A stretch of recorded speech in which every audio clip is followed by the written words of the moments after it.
1882년 영국의 명문 대학인 케임브리지 대학에 후퍼라는 젊은 사람이 입학을 하게 됩니다. 청혼의 꿈을 안고 대학에 입학한 그에게 대학의 분위기는 상당히 물질적이고 쾌락이 가득한, 그리고 한마디로 말하면 노세 젊어서 노세, 그런 분위기가 대학가에 꽉 차 있는 것을 보고 상당히 실망을 합니다. 이 사람은 믿음의 사람이었기 때문에 나름대로 기대치가 있었는데 그런 것을 발견하지 못해서 갈등하고 있을 때, 그때 세계적으로 유명한 부흥사인 무디가 영국에 와서 전도 집회를 여러 번 갖게 됩니다. 이 전도 집회를 통해서 케임브리지 대학의 수많은 사람들이 회심을 경험하게 되고 예수님을 정말 믿게 되는 그런 놀라운 회심을 경험하는 일들이 아주 강렬하게 일어나게 됩니다. 이 케임브리지 대학에서 회심을 경험한 학생들이 335 모이면서 소위 기독교 동아리 서클을 만들게 되고 이런저런 모임들이 만들어지게 됩니다. 그때 이제 몇몇 마음에 맞는 사람들이 모이는 가운데 7명의 사람들이 모이게 되는데 이것을 후대에 소위 케임브리지 7인이라고 이름을 붙여주게 됩니다. 그건 아주 역사적으로 되게 중요한 사건이 되고 만남이 되는 일이 되어집니다. 이들이 고민하는 것은 어떻게 하면 좀 더 믿음으로 살까, 좀 더 성경적으로 살까, 좀 더 경건하게 살까, 그런 고민을 계속해서 하면서 이들이 모이면서 여러 가지 아이디어를 내고 모임을 계속 가지면서 그들이 한 방법을 나름대로 실천하기로 서약을 합니다. 이렇게 그들 서로에게 서약을 합니다. 우리는 하나님의 도우심을 위해 아침 일찍 최소한 20분, 가능하면 1시간씩 기도하고 성경 읽고 묵상하기 위해서 떼어놓겠다. 또 잠자리에 들기 전에도 잠깐씩 그러한 시간들을 갖도록 노력하겠다라고 서로 약속을 하고 맹세를 하고 서로 격려를 하면서 학교에 아침 일찍 가서 수업 전에 서로 만나서 기도하고 성경 읽고 묵상하는 그러한 시간을 갖는 일들을 갖게 됩니다. 그리고 그들이 다니면서 그 케임브리지 대학 안에서 경건의 시간을 갖자, 그런 말들을 동료들에게 말하며 소위 슬로건을 내걸고 많은 사람들을 격려하는 이러한 일들이 일어나게 됩니다. 이들은 자기들이 모였던 그 아침 시간 모임을 이름 붙이기를 소위 quiet time이라고 이름을 붙이게 됩니다. 우리가 말하는 소위 큐티라는 그러한 단어가 바로 이 사람들이 그 모임을 만들면서 이름을 붙인 것이 지금은 하나의 고유 대명사가 되어서 우리 벌써 오랜 세월 지난 우리도 큐티하면 그냥 그대로 특별한 번역 없이도 큐티 그러면 그냥 quiet time, 경건의 시간, 기도하는 시간, 말씀 보는 시간, 이러한 것으로 우리가 익히 이게 좀 사용하고 있기도 합니다. 이들이 이제 중국에 선교사로 가게 되는데 이들의 헌신을 통해서 지금 중국의 그리스도인이 얼마인지 정확히 모르지만 적어도 1억 내지 2억까지 보는 경향이 있죠.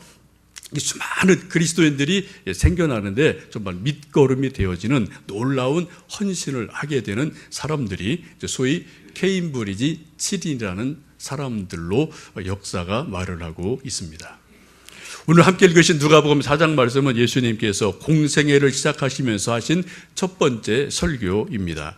아주 중요한 의미가 있죠. 뭐든지 첫 번째가 되게 중요하잖아요. 첫 만남, 첫 인상, 첫 이야기 아주 중요한데 이 말씀에는 예수님이 앞으로 하실 일, 하실 사역, 이 모든 것들이 이 말씀 속에 함축되어 있음을 보게 됩니다. 먼저 우리 한번 16절 말씀을 다시 한번 읽어보시겠습니다. 16절입니다. 예수께서 그 자라나신 곳 나사렛에 이르사 안식일에 늘 하시던 대로 회당에 들어가사 성경을 읽으려고 서심해. 예수님께서 안식일에 늘 하시던 대로 회당에 들어가셔서 성경을 읽으려고 서셨다라고 앞에 부분에서 말씀을 하고 있습니다. 여러분 이 부분 한번 잘 주목해 보세요. 예수님이 안식일에 늘 하시던 대로 회당에 가셔서 성경을 읽으려고 앞에 서셨어요. 그랬더니 이제 어떤 그 회당의 책임자가 이사야 글을 들여서 쭉 성경 말씀을 읽는 그러한 모습을 보게 됩니다. 예수님께서 안식일마다 늘 하시던 대로 회당에 가셔서 성경을 읽으셨다. 여러분 이 말씀을 깊이 묵상해 보시고 그 의미를 한번 새겨 보시면 좋겠습니다. 이걸 요즘 말로 바꾼다면 이런 말이 될 것 같아요. 좀 안식일을 요즘 흔히 우리가 일요일, 주일 혼용해서 쓰기 때문에 어떤 사람이 늘 일요일만 되면 어디에 가서 뭐를 했다라고 보셔도 과히 틀리지가 않을 겁니다. 지금도 바깥에 이제 비가 와서 지금 사람은 안 보이는데요.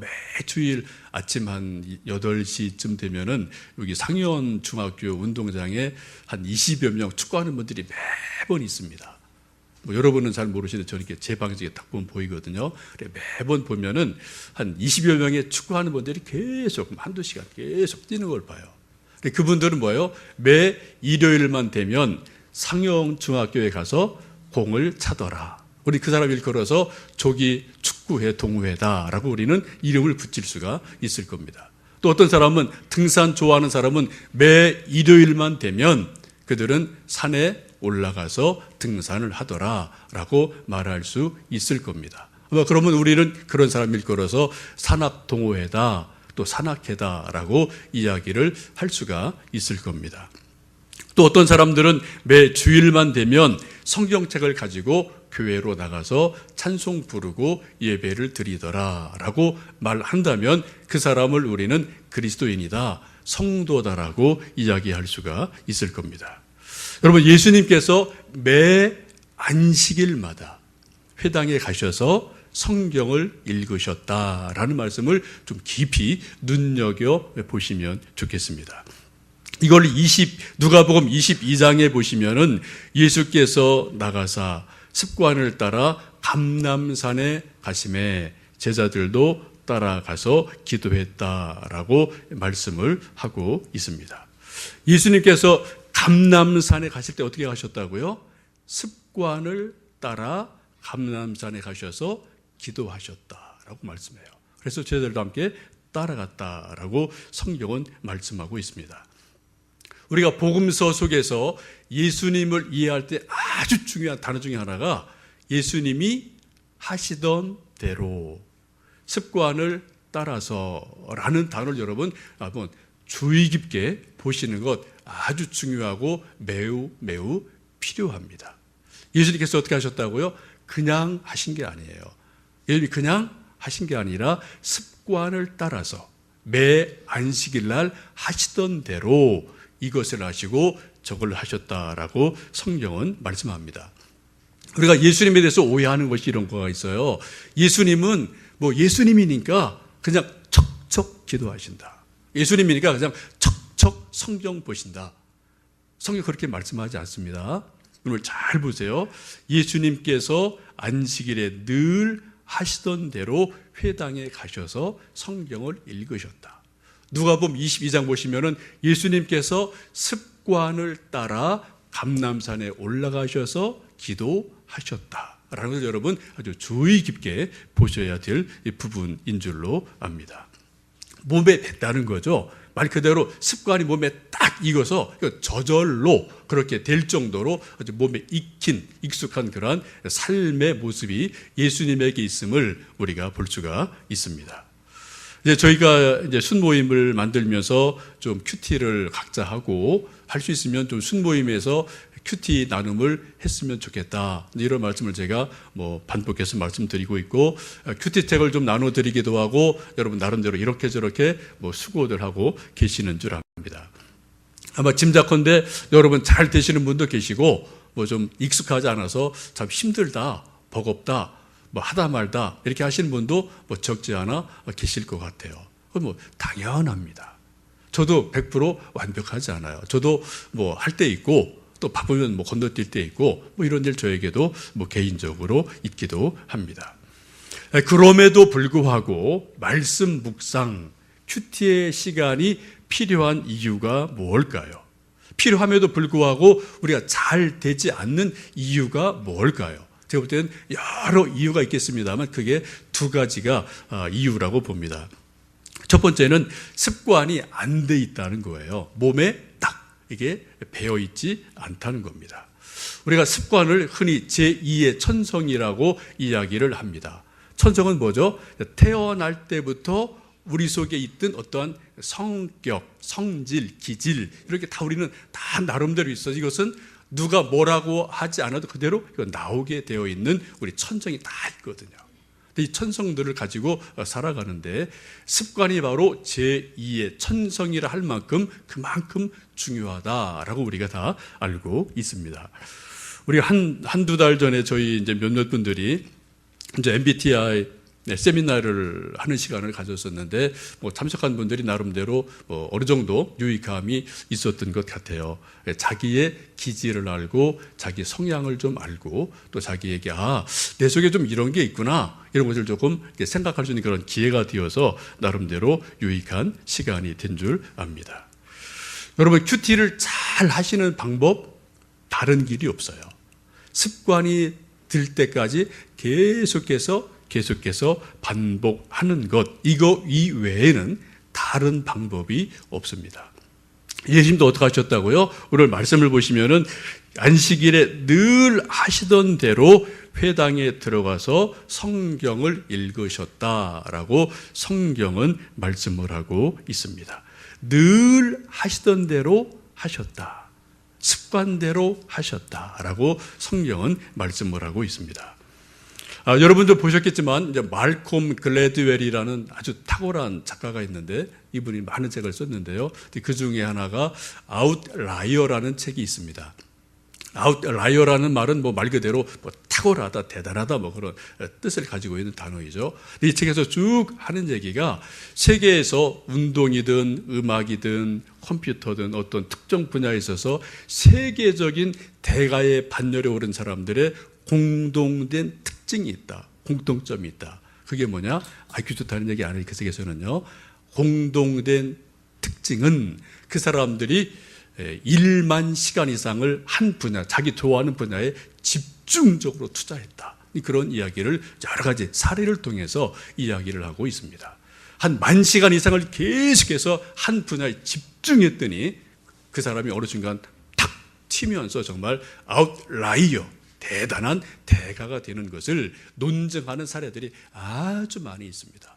비틀즈가 그렇고요, 빌 게이츠가 그렇고 수많은 사람들이 그런 사례들로 소개가 되어 있습니다. 근데 이것을 읽고는 이제 많은 사람들이 소위 1만 시간의 법칙이라고 이야기를 하고요. 우리나라 이제 공병호 박사 같은 사람들은 이것을 10년의 법칙이라고 이제 조금 변형해서 얘기합니다만 내용은 다 같은 것으로 볼 수가 있겠습니다. 이처럼 1만 시간 정도를 집중적으로 투자했더니 어떻게 했다고요? 이게 몸에 딱 붙어서 이게 그냥 몸에 그냥 그대로 저절로 되어지는 그런 수준까지 이를 때 뭔가 대가가 된다라고 이야기를 합니다. 여러분 큐티를 하시다가 한 달, 두 달, 또 1년, 2년 좀 해보시다가 이거 좀 잘 안 되네 라고 여러분 절대로 중간에 포기하지 않으셨으면 좋겠어요. 이제 저희들 아마 교회에서 이전에 하신 분도 계시겠지만 또 저희 교회에서 이제 이번 4월부터 시작을 했기 때문에 아마 한 달 이제 막 조금 덜 되어 있는데 여러분 해보시면서 이거 시간 되기도 바쁘고 이거 별거 아닌 것 같고 그런 생각이 드실지도 모르겠습니다. 여러분 절절포입니다. 절대로 포기하지 마십시오. 그만한 가치가 충분히 있어요. 여러분 세상에서 여러분이 어떤 좋아하는 취미나 스포츠나 뭐든 간에 뭔가 그래 조금 하시려면 여러분 적어도 1년, 5년, 몇 년은 투자하셔야지 조금 뭐가 되어져요. 그죠?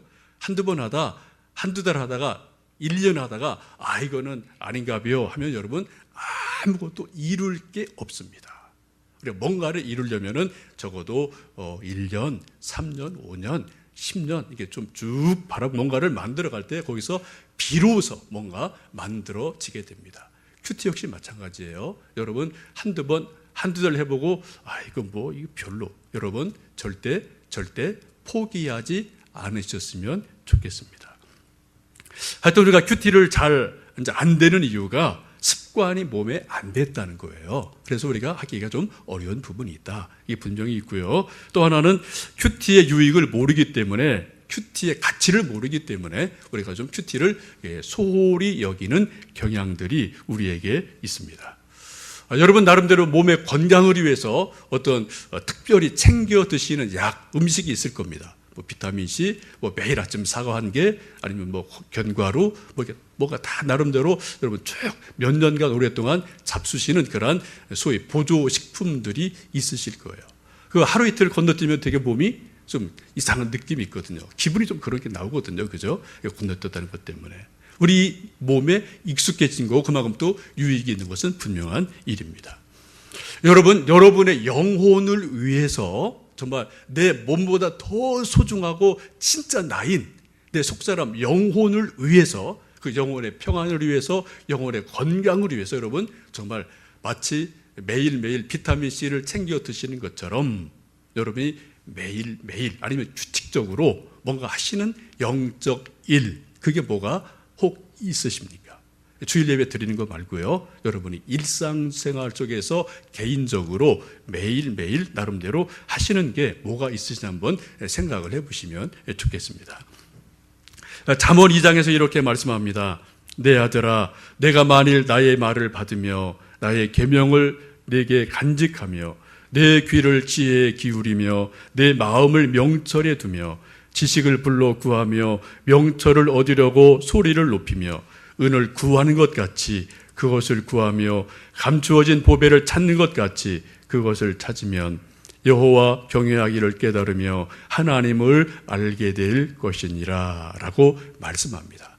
하나님을 아는데 어떤 과정이 필요하다고요? 마치 은을 구하는 것 같이 그것을 구하며 감추인 보배를 찾는 것 같이 찾으면 마침내 하나님을 경외하고 하나님이 어떠한 분인지를 알게 될 것이다 라고 성경은 말씀합니다.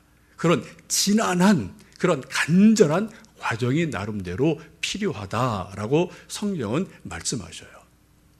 여러분, 저나 여러분 다 여기 하나님을 다 알고 있고 믿는 사람들입니다. 여러분 하나님을 얼만큼 알고 계십니까? 성경에서 말씀하시는 그 창조주 하나님, 그 살아계신 하나님, 그분을 얼만큼 어느 정도 알고 있다고 생각을 하시는지요? 우리 모든 믿음, 우리의 사느냐 죽느냐의 문제, 우리 영생의 문제, 이 모든 것들이 어디 있다고요? 다 하나님과 다 이렇게 연결이 돼 있어요. 칼빈이 말한 것처럼 하나님을 아는 지식과 나를 아는 지식은 서로가 연결되어 있습니다. 하나님 아는 만큼 나를 알게 되고 나를 아는 만큼 내가 풍성한 삶을 살 수 있어요. 서로가 뗄 수 없는 그런 아주 긴밀한 서로 연관 관계에 있음을 우리가 알게 됩니다. 수많은 교회에서 2년, 3년, 5년, 10년 하여튼 좀 빡세게 정말 아주 강하게 제자 훈련을 시키는 교회들이 많죠. 또 성경 공부를 1단계, 2단계 쭉 커리큘럼 짜서 아주 이건 필수로 하는 교회도 아주 많습니다. 또 큐티를 강조하는 교회도 아주 많습니다. 여러분 왜 그렇게 할까요? 교회에서 왜 그렇게 정말 아주 그냥 매주 제자 훈련, 이건 말 그대로 제자 훈련이죠. 아주 강하게 이렇게 하는 이유가 도대체 왜일까요? 이유는 단 한 가지예요. 성경을 통해서 하나님이 어떠한 분인지를 좀 성경적으로 바르게 알자. 제대로 알고 제대로 믿자. 그런 요구가 있기 때문에 이런저런 일들이 교회마다 있고 또 개인마다 있는 줄 압니다. 왜요? 우리 하나님을 아는 만큼 믿음이 생기고요. 우리가 또 하나님을 아는 만큼 복된 인생을 살 수가 있습니다. 하나님을 사랑하는 만큼 또 우리 인생이 풍성해질 수 있음을 알기에 우리가 어쨌든 성경에 매달리고 성경을 파고들고 성경 우리가 들어가려고 애를 쓰는 것이 우리 모두의 삶이기도 합니다. 호세아 4장 6절에 이런 말씀이 있습니다. 내 백성이 지식이 없으므로 망하는도다. 여러분 인생이 흥할 때도 있고 망할 때도 있어요. 근데 여러분 인생이 망하는 이유가 뭐라고요? 권력이 없어서 망하는 거 아닙니다. 돈이 없어서 망하는 거 아닙니다. 여러분 지식이 없을 때 하나님 아는 지식이 없으면 그 인생 결국은 망한다라고 성경은 분명하게 말씀하고 있습니다. 정말 우리가 복된 인생을 살려면 세상에서 많은 조건이 필요하죠. 그런 것은 다 유동적인 거예요. 다 왔다 갔다 하는 겁니다. 정말 중요한 것은 하나님을 아는 지식이 분명할 때, 깊이가 있을 때 그만큼 우리의 삶이 풍성해지고 복된 삶이 될 줄로 믿습니다. 오늘 예수님께서 회당에서 이사야 61장의 말씀을 쭉 펴서 읽으시게 되죠. 늘 하시던 대로 회당에 가셔서 성경을 읽으셨습니다. 그 말씀이 바로 이사야 61장인데 이러한 말씀입니다. 주의 성령이 내게 임하셨으니 이는 가난한 자에게 복음을 전하게 하시려고 내게 기름을 부으시고 나를 보내사 포로된 자에게 자유를, 눈먼 자에게 다시 보게 함을 전파하며 눌린 자를 자유롭게 하고 주의 은혜를 전파하게 하려 하심이라 라는 이사야 부분의 말씀을 이제 낭독을 하게 됩니다. 이 말씀을 읽고 나서 책을 덮으셔서 맡은 자에게 주시고 회당에 앉으셨어요. 그러자 많은 사람이 예수님에게 주목을 하게 됩니다. 과연 또 성경을 읽으시고 무슨 말씀을 하시려나, 요즘 말하면 뭐 설교라고 보시면 좋겠죠. 무슨 말씀을 하시려나라고 모든 사람이 예수님을 주목할 때, 그때 예수님께서 아주 귀한 말씀, 중요한 말씀을 하게 됩니다. 우리 한번 21절 말씀을 함께 읽어보십니다. 21절입니다.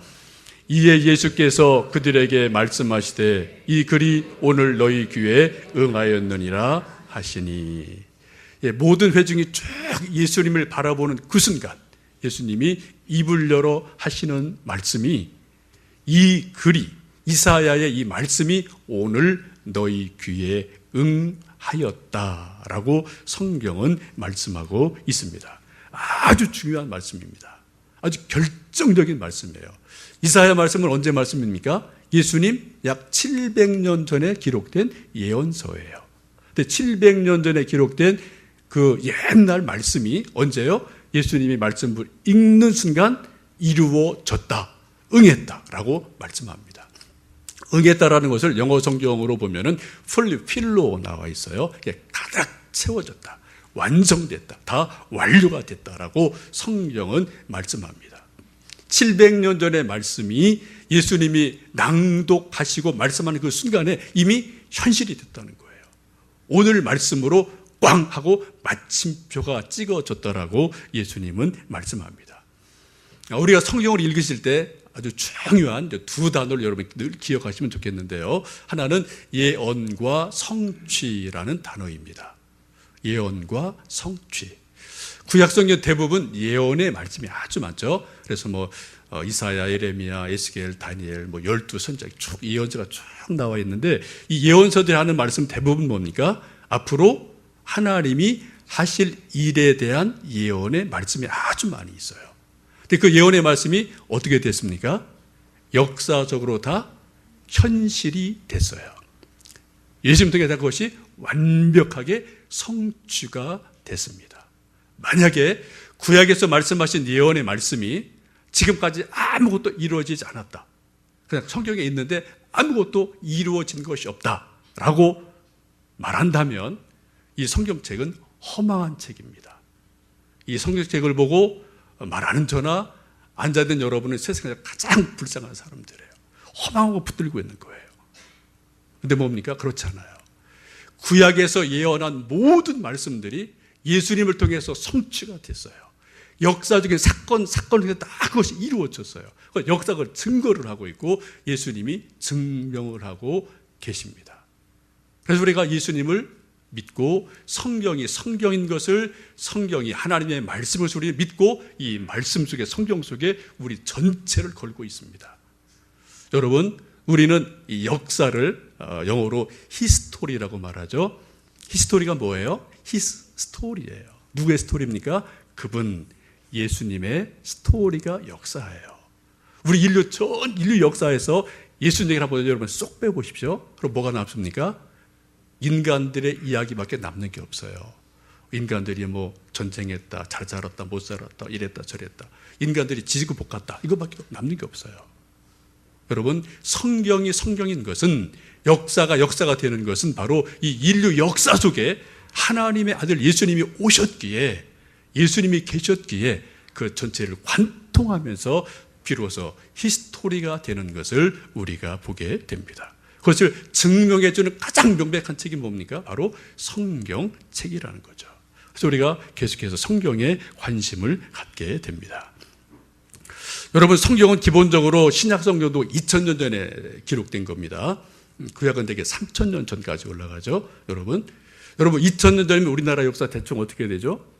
우리 까맣게서 몰라요. 1000년 전 올라가야 비로소 뭐 고구려 백제 신라 삼국시도 나오는 거거든요. 그죠?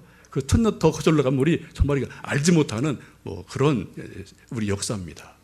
그렇게 오래된 2000년, 3000년 전에 기록된 이 캐캐 묵은 성경을, 지금 우리 21세기를 살아갑니다. 21세기를 사는 우리가 그렇게 애주중지 여기고 관심을 갖고 매주일 듣고 읽고 큐티하고 설교하고, 이게 왜 그럴까요? 왜 그럴 필요가 왜 있을까요? 우리는 분명히 이 기록된 성경이 하나님의 말씀인 것을 믿기에, 또 역사가 분명히 증거하기에 우리는 그처럼 오래된 책임에도 불구하고 성경책에 우리가 시간을 투자합니다. 우리 관심을 갖습니다. 우리가 열심을 내고 있음을 보게 됩니다. 여러분, 큐티를 하면은 무슨 유익이 있느냐? 여러 가지 있겠지만 그 말씀 한마디로 예수님 말씀에 이것을 빌린다면 바로 21절의 말씀이에요. 이에 예수께서 그들에게 말씀하시되 이 글이, 이 구약의 말씀이 오늘 너희 귀에 응하였다라는 이 말씀을 우리가 개인적으로 체험하기 위해서, 개인적으로 깨닫기 위해서, 개인적으로 맛보기 위해서 우리가 끊임없이 성경을 읽고 큐티를 하고 설교를 듣고 성경 공부를 하는 그러한 귀한 일들이 우리에게 있습니다. 이 말씀이 오늘 너희 귀에 응하였다라는 말씀이 정말 예수님 말씀처럼 저에게, 여러분에게 개인적으로 이루어지면 놀라운 일이 일어납니다. 어떤 일이요? 이 성경은 소위 기록된 말씀, written word입니다. 이 기록된 written word가 살아있는 말씀, living word가 돼요. 로고스로 기록되어 있는 말씀이 내게 주시는 레마의 말씀으로 내 영혼 속에 다가옵니다. 하나님을 경험하게 돼요. 하나님을 만나게 돼요. 하나님의 능력을 맛보는 놀라운 일들이 바로 이 말씀을 통하여, 성경을 통하여 일어나게 됩니다. 말씀이 우리에게 임하면, 내 영혼 속에 임하면 마른 뼈가 일어나서 하나님의 군대가 됩니다. 절망한 사람이 소망을 갖습니다.